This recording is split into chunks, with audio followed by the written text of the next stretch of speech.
এ বিষয়ে আরো খবর জানাতে এই মুহূর্তে রাজধানীর নয়াপল্টনে আছেন সহকর্মী আহমেদ সালেহীন। সরাসরি যাচ্ছি তার কাছে।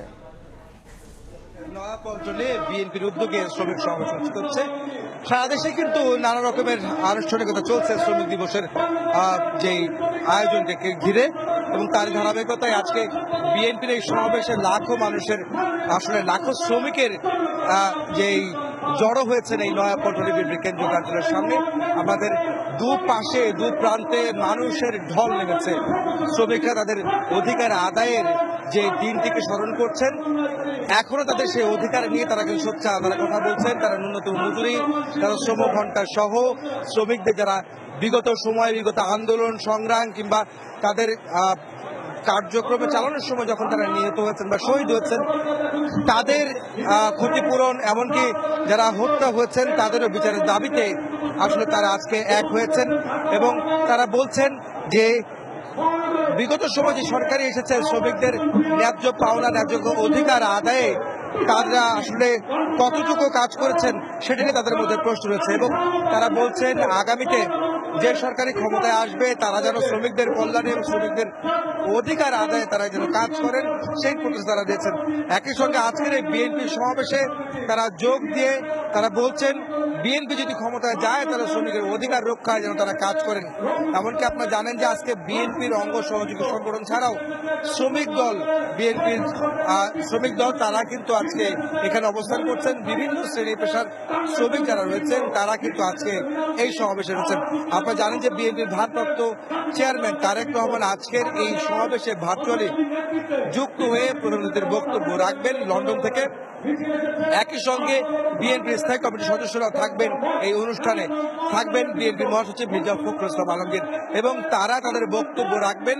এই বক্তব্যে শ্রমিকদের কল্যাণে, শ্রমিকদের অধিকার নিশ্চিতে তারা কথা বলবেন, তারা তাদের দিক নির্দেশনা দিবেন।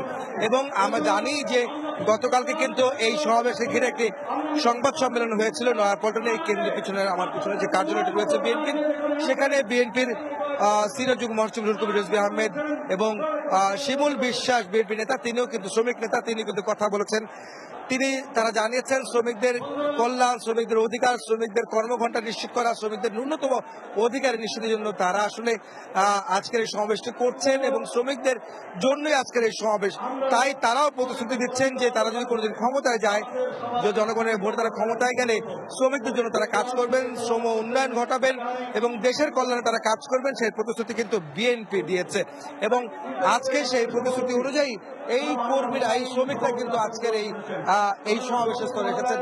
তারা মূলত কাঁধে কাঁধ মিলিয়ে ব্যানার, প্লাকার্ড, জাতীয় পতাকা এবং বিএনপির যে দলীয় পতাকা রয়েছে সেই পতাকা হাতে এই সমাবেশে স্থলে এসেছে। 2টার সময় এই সমাবেশ শুরু হওয়ার কথা। কিছুক্ষণের মধ্যে ইতিমধ্যে নেতাকর্মীরা আসন গ্রহণ করছেন। কিছুক্ষণের মধ্যেই আনুষ্ঠানিকতা শুরু হবে। যদিও এর আগে আমরা দেখেছি সকাল থেকে এই সমাবেশে জাসাসের জাতীয়তাবাদী সাংস্কৃতিক দল সংস্থা যেটা রয়েছে, তারা আসলে এখানে সাংস্কৃতিক অনুষ্ঠান আয়োজন করে, বিভিন্ন গান পরিবেশন করেন, সঙ্গীত পরিবেশন করেন এবং শ্রমিকদের উদ্বুদ্ধ করেন। এই মাত্র কোরআন তেলাওয়াতের মাধ্যমে কিন্তু সমাবেশ শুরু হচ্ছে, এই সমাবেশ আনুষ্ঠানিক শুরু হচ্ছে।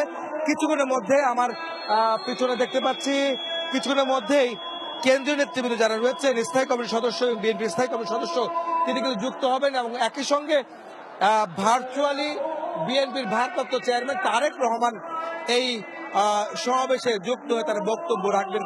এবং আমরা জানি যে ইতিমধ্যে বিএনপির ঢাকা মহানগর ছাড়াও অঙ্গ সহযোগী সংগঠন এবং তাদের মহানগর নেতৃবৃন্দ ছাড়াও বিভিন্ন ঢাকার আশপাশ থেকে, বিভিন্ন জেলা থেকে কিন্তু আজকে নেতাকর্মীরা এই নয়াপল্টনে বিএনপি কেন্দ্রীয় কার্যালয়ের সামনে যে সমাবেশ অনুষ্ঠিত হচ্ছে সেখানে তারা উপস্থিত হয়েছেন এবং এই সমাবেশে তারা যুক্ত হয়ে নেতাদের, বিএনপি নেতাদের বক্তব্য শোনার জন্য তারা অধীর অপেক্ষায় রয়েছেন। এবং এই মাত্র কিন্তু সেই আনুষ্ঠানিকতা শুরু হলো এই সমাবেশের মাধ্যমে মূলত তারা তাদের আগামীর ভবিষ্যৎ নির্ধারণ বা নিশ্চিতের জন্য তারা একটি প্রতিশ্রুতি চান বিএনপির কাছ থেকে, যেন তারা ক্ষমতায় গেলে শ্রমিকদের জন্য কি করবেন সেই প্রত্যাশা তারা চান। এই ছিল আমার কাছে নয়াপল্টনে বিএনপি কেন্দ্রীয় কার্যালয়ের সামনে থেকে আজকে আন্তর্জাতিক শ্রমিক দিবসের যে সমাবেশ হচ্ছে বিএনপির উদ্যোগে, তার সমাবেশের সবশেষ খবর। সরাসরি যুক্ত ছিলাম রাজধানীর নয়াপল্টনে।